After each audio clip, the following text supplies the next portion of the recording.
రే నేనే బెటర్ నాకు కాస్త వెనక ముందు ఆలోచిస్తున్నాను. పొద్దున్నే అలా ఉంటది అంతా ఉంటాను. ఏం క్యారెక్టర్ బాబు నీది. ఇక్కడ తీసాను ఇంకో టీషర్ట్ వేసుకుని నువ్వు ఎత్తు. నాకు చీపు తీసుకురా, నాకు చీపు తీసుకురా. మీ అమ్మాయి ఎత్తమాయలు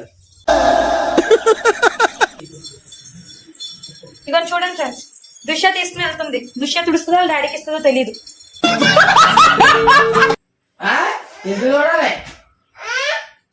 కొన్నా నాడు తుడుతున్నాడు. అయితే మళ్ళీ వేస్తాడు. ఇందులో వచ్చారు కప్పు బద్దలు కూడా ఇచ్చారు.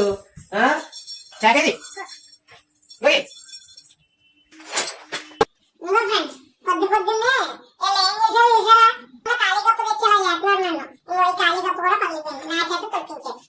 నేను ఎప్పుడు ఇలా ఉండేవాడు కాదు సార్. అప్పుడప్పుడు నేను ఎందుకు పుట్టినానా అనిపిస్తుంది సార్.